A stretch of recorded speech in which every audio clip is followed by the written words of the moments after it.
238 junior కాలేజీలను SC junior కాలేజీలలో అధ్యక్ష గురుకులాలలో నేను చెప్తుంది వాటిని కూడా వేరే దగ్గర మెర్జ్ చేయాలని చూస్తున్నారు. దయచేసి అట్లాంటి ఆలోచన ఉంటే విరమించుకోవాలని కోరుతా ఉన్నాను అధ్యక్ష ఈ ప్రభుత్వాన్ని. ఒక్క నిమిషం అధ్యక్ష అయిపోయింది సార్. ఇంకొకటి అధ్యక్ష సార్, ఇది ఒక్కటి అధ్యక్ష, గురుకులాలలో మనం సెంటర్ ఆఫ్ ఎక్సలెన్స్ కేంద్రాలు పెట్టినాం అధ్యక్ష. ఎందుకంటే ఎంసెట్ నీట్ కోచింగ్ తీసుకోవడానికి పేద పిల్లలకి ఇబ్బంది అవుతుందని పెట్టినాం అధ్యక్ష. వీటిని ఖచ్చితంగా ఎంట్రన్స్ పెట్టి తీసుకునే వాళ్ళం అధ్యక్ష. ఎంట్రన్స్ పెట్టి అందులో ఉన్న వాళ్ళని తీసుకునే వాళ్ళం అధ్యక్ష. దాంట్లో ఇప్పటికి దాదాపు 1000 మంది ఎంబీబీఎస్ సీట్లు సాధించారు అధ్యక్ష. అయితే వీళ్ళకి ఎంబీబీఎస్ సీట్ వచ్చిన వాళ్ళకి 50,000 రూపాయలు ఇచ్చేవాళ్ళం అధ్యక్ష. ఇంజనీరింగ్ వచ్చిన వాళ్ళకి ఒక ల్యాప్టాప్ ఇచ్చేవాళ్ళం అధ్యక్ష. ఇప్పుడు అది మొత్తం తీసేశారు. దయచేసి దాన్ని మరొకసారి ఆలోచించి పునరుద్ధరించమని కోరుతా ఉన్నాను. యూనివర్సిటీది ఒక 5 నిమిషాలు చెప్తాను అధ్యక్ష, ఎక్కువ టైం తీసుకున్నాను అధ్యక్ష. గురుకులాలలో అధ్యక్ష పిల్లలు సాధించిన ప్రగతి అధ్యక్ష దాదాపుగా అధ్యక్ష మీరన్న 5 minutes ప్లీజ్ చేస్తున్నా అధ్యక్ష. మీరన్న 5 నిమిషాలు ఇంకా చాలా ఉంది అధ్యక్ష, అయినా పక్కన పెట్టేస్తున్నాను అధ్యక్ష. ఒక్క విమర్శ కూడా చేయలేదు అధ్యక్ష. అధ్యక్ష ఇంకో మాట చెప్పారు అధ్యక్ష ఇక్కడ యూనివర్సిటీలకు సంబంధించి అధ్యక్ష. అప్పుడు కూడా మహనీయుల పేర్లు పెట్టుకున్నాం అధ్యక్ష. అగ్రికల్చర్ యూనివర్సిటీకి ప్రొఫెసర్ జయశంకర్ గారి పేరు, వెటర్నరీ యూనివర్సిటీకి పివి నరసింహారావు గారి పేరు, హార్టికల్చర్ యూనివర్సిటీకి కొండా లక్ష్మీ బాపూజీ గారి పేరు, మెడికల్ యూనివర్సిటీకి కాళోజీ గారి పేరు అప్పుడు కూడా పెట్టుకోవడం జరిగింది అధ్యక్ష. అధ్యక్ష అసలు వీసీలను అపాయింట్ చేస్తున్నప్పుడు అసలు ఎప్పుడు చేయలేదు, ఇప్పుడే వీసీలను అపాయింట్ చేసుకున్నామనే లెవెల్లో మాట్లాడారు అధ్యక్ష. అప్పుడు కూడా మేము కూడా 2 సార్లు వీసీలను వేసాం, 30 మంది వీసీలను అపాయింట్ చేసుకున్నాము అధ్యక్ష. దీంట్లో దళితులకు ఎక్కడ, ఎస్సీలకు ఎక్కడ వీసీలకు వేయలేదని చెప్పారు అధ్యక్ష గత ప్రభుత్వంలో అధ్యక్ష. ఇందులో ప్రొఫెసర్ సామయ్య గారిని తెలంగాణ యూనివర్సిటీ వీసీగా ఒక దళితులని అధ్యక్ష. ప్రొఫెసర్ మల్లేశం గారిని కూడా శాతవాహన యూనివర్సిటీకి అధ్యక్ష. అదేవిధంగా రాథోడ్ గారిని పాలమూరు యూనివర్సిటీకి, విద్యుత్ లత గారిని ఉమెన్ యూనివర్సిటీ మహిళా యూనివర్సిటీకి అధ్యక్ష. ప్రొఫెసర్ లింబాద్రి గారిని హైయర్ ఎడ్యుకేషన్ కౌన్సిల్ చైర్మన్గా అధ్యక్ష. మల్లేశం గారిని హైయర్ ఎడ్యుకేషన్ కౌన్సిల్కి వైస్ చైర్మన్, ఇట్లా చాలా మందిని చేసుకున్నాం అధ్యక్ష. అధ్యక్ష యూనివర్సిటీలో వీసీలను అపాయింట్ చేస్తున్నప్పుడు 12 యూనివర్సిటీలకు సంబంధించి ఒకసారి సెర్చ్ కమిటీ వేశారు అధ్యక్ష ఈ ప్రభుత్వం. అన్నిటికీ 11కి అనౌన్స్ చేసి ఒక జేఎన్టీయూకి ఎందుకు ఆపారు అధ్యక్ష?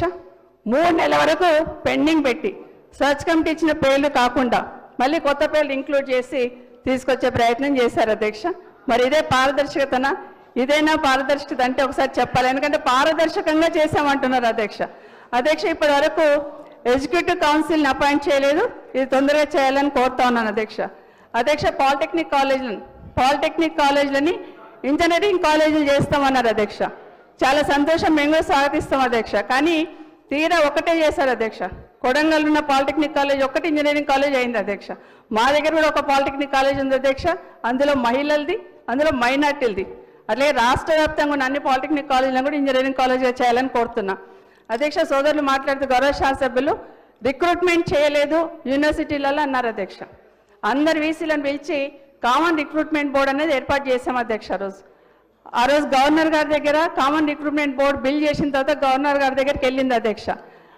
2 బిల్స్ పోయినాయి అధ్యక్ష.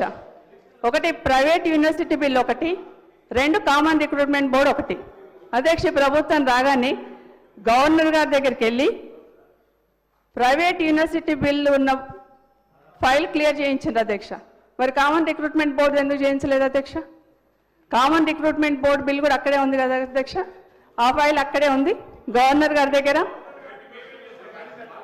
అది ఉంది కాబట్టి అది కూడా తొందరగా క్లియర్ చేసి అపాయింట్ చేయాలని కోరుతా ఉన్నాను అధ్యక్ష. అధ్యక్ష బషీర్బాగ్ సుబేదార్ కాలేజీలకు సంబంధించిన బార్ కౌన్సిల్ అనుమతి ఫస్ట్ టైం ఆపేశారు దేశంలో, మొదటిసారి. మళ్ళీ ఏదో తంటాలు పడి చేసే ప్రయత్నం చేశారు. భవిష్యత్తులో ఇట్లా చేయకండి, ఎందుకంటే అది చాలా చెడ్డ పేరు కూడా వస్తుంది అధ్యక్ష దానివల్ల.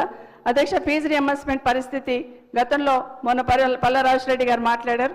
ఆ ఫీజు యూనివర్సిటీకి సంబంధించి కూడా రిలీజ్ చేయమని కోరుతా ఉన్నాను. అసలు యూనివర్సిటీలకు అధ్యక్ష అయిపోయింది అధ్యక్ష, లాస్ట్ ఫైనల్ ఫైనల్ అధ్యక్ష. అధ్యక్ష యూనివర్సిటీలకు అసలు ఏం బడ్జెట్ ఇవ్వలేదన్నట్టు మాట్లాడతారు అధ్యక్ష. మా హయాంలో అన్ని యూనివర్సిటీలో కలిపి 867 కోట్లు ఇచ్చాం అధ్యక్ష. దానికి సంబంధించి 867 కోట్ల అధ్యక్ష.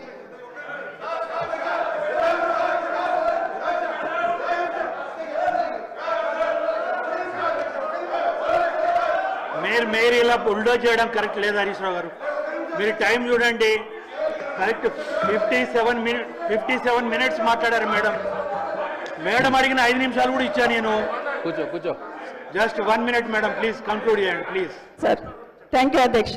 అధ్యక్ష విశ్వవిద్యాలయాలు ఇంపార్టెంట్ సబ్జెక్ట్స్ ఉన్నాయి, చాలా మంది సార్ నేను ఇంపార్టెంటే మాట్లాడుతున్నా అధ్యక్ష, ఒక్కటి కూడా డిబేట్ కాలేదు అధ్యక్ష. యూనివర్సిటీలకు సంబంధించిన వీసీ నియామకంలో అధ్యక్ష రాష్ట్ర ప్రభుత్వం పాత్రను గవర్నర్కి అప్పగించే ప్రయత్నం చేస్తుంది అధ్యక్ష కేంద్ర ప్రభుత్వం. దయచేసి ఆ నిర్ణయం వచ్చినా కూడా ఈ ప్రభుత్వంలో చలనం లేదు అధ్యక్ష. దయచేసి మళ్ళొకసారి రిక్వెస్ట్ చేస్తున్నాను, ఎందుకంటే మేము వెళ్ళి చెప్పేంత వరకు కానీ మేము కేటీఆర్ ఆధ్వర్యంలో వెళ్ళి సెంట్రల్ గవర్నమెంట్కి ఇద్దాం వరకు చెప్పలేదు అధ్యక్ష. ఇప్పటికైనా ఈ ప్రభుత్వం అలర్ట్ అయ్యి గవర్నర్ల పాత్ర ఏదైతే ఉందో దాన్ని కాకుండా ప్రభుత్వం ఆధ్వర్యంలో ఉండాలని మనస్ఫూర్తిగా కోరుతున్నాను అధ్యక్ష. Madam thank you. ఇప్పుడు ఒక నిమిషం మాట్లాడు ప్లీజ్.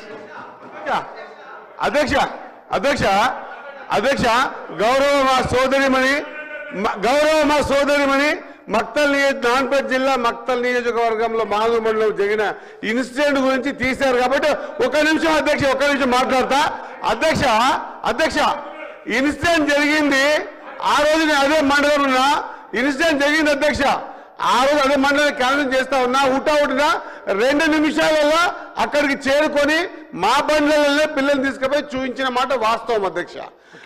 దాన్ని ఎంతవరకు రాజకీయం చేసి అంటే పిల్లల్ని చూపించినాం, ట్రీట్మెంట్ చేయించినాం. ఆ రోజు రాత్రి 12-1 గంటల వరకు అదే స్కూల్లో ఉన్నాం అధ్యక్ష. పిల్లలు పంపించిన తర్వాత ఏం ప్రాబ్లం జరిగిందని మేము మాతో పాటు మిగతా అందరు హెచ్ఎంలు ఎంఈఓ కలిసి మేము కూడా భోజనం చేశాం అధ్యక్ష. మరుసటి రోజు పొద్దుగాల రాజకీయం కోసం, ఎంత తప్పు మాట అధ్యక్ష ఇది, రాజకీయం కోసం పొద్దుగాల ఎవరు అరెస్ట్ చేయలేదు అధ్యక్ష. కావాల్సి పేపర్ క్లిప్పింగ్స్ మీకు చూపిస్తా. అక్కడికి పోయి వంట రూమ్ లో కూర్చొని ఆ బియ్యం వండిపించి అన్నం వండిపించి మరి వండిపించారు కదా అధ్యక్ష. పిల్లలు తినేటప్పుడు మీరు కూడా తినరు కదా అధ్యక్ష. పిల్లలు తినకుండా పక్కన ఒక బీఆర్ఎస్ నాయకుడు ఇంట్లో ఉంటే ఈడ ఫోటోలు దిగి పిల్లలకు అన్నం వడ్డించి చెంచ పట్టుకొని పక్కకు పోయి బీఆర్ఎస్ నాయకుల భోజనం తిని మళ్ళీ వచ్చి ఆడపై ఫోటోలు దిగుతారు అధ్యక్ష. ఇదే అధ్యక్ష చేయాల్సింది అధ్యక్ష.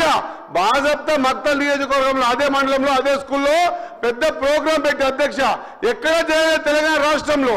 మహబూబాబాద్ జిల్లాలో మేము 3 ఎమ్మెల్యేలు ఎన్ఎం శ్రీనివాస్ రెడ్డి గారు చూపించిన ఒక చిన్న లాజిక్ పట్టుకొని 10th క్లాస్ పిల్లలకు మేము ఏం చేయగలుగుతాం అని చెప్పేసి జేబు కంచి డబ్బు పెట్టి పిల్లల దగ్గర కూర్చొని ఆడనే తిని ఆడనే పడుకుని అధ్యక్ష. ఈ 13 నెలలు అధ్యక్ష ఒక నిమిషం, ఈ 13 నెలల్లో నేను దాదాపు 78 స్కూళ్ళలో భోజనం చేసిన అధ్యక్ష.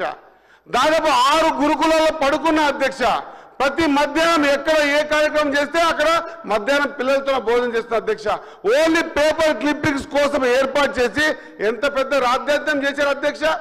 మరుసటి రోజున చూసినరా ఆ పిల్లలకి ఏమైనా అడుక్కున్నారా, అడిగినరా? ఎంత దౌర్భాగ్యం అంటే మీడియాని చేతిలో పట్టుకొని ఆ పిల్లలు చిన్న పిల్లలు అధ్యక్ష. ఆ పిల్లలకు ఎమ్మెల్యే అయితే ఏంది, కలెక్టర్ అయితే ఏంది, ఎవరైతే ఏందని అనిపించే విధంగా మాటలు నేర్పించి వీడియో గ్రూప్ లో పెడతారు అధ్యక్ష.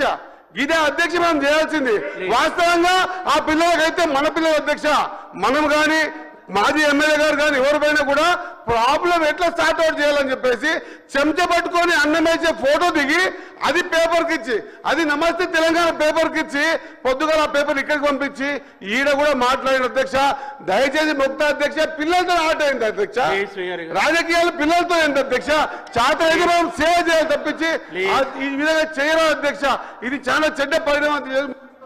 Thank you. వద్దు ప్లీజ్. ఎన్ఎం శ్రీనివాస్ మళ్ళీ మీకు అవకాశాలు వస్తాయి. ఇప్పుడు 1 నిమిషము దయచేసి సభ్యులందరూ. ధన్యవాదాలు. 1 నిమిషము నాగరాజు గారు ప్లీజ్. మంత్రి గారు మాట్లాడు. 1 నిమిషం. ఒక్కటే నిమిషం అధ్యక్ష. 1 నిమిషం అమ్మా మినిస్టర్ గారు. అధ్యక్ష 1 నిమిషం. 1 నిమిషం సీతక్క. ఇప్పుడు ఆల్మోస్ట్ ఆల్ ఇంకా 12-16 మంది మాట్లాడాలి. ఆల్రెడీ నేమ్స్ ఇచ్చిన వాళ్ళు ఉన్నారు.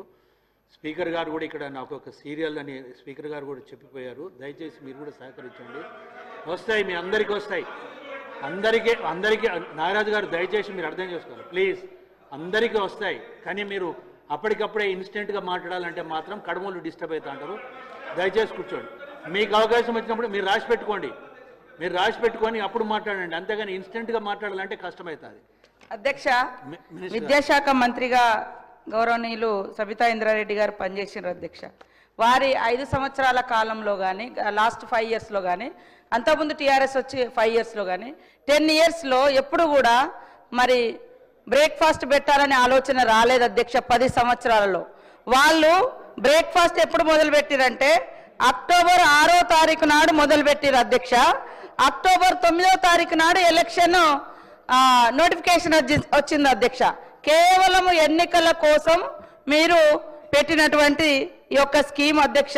నిజంగా విద్యార్థుల మీద ప్రేమ ఉంటే మరి 10 ఇయర్స్లో కనీసం 5 సంవత్సరాల ముందు కూడా పెట్టలేదు కాబట్టి విద్యార్థులకు పెట్టేటువంటి అల్పాహారాన్ని కూడా ఎన్నికలలో ఏ రకంగా ఉపయోగించుకోవాలనే ఆలోచన తప్ప ఇంకొకటి కాదు. అది కూడా కొన్ని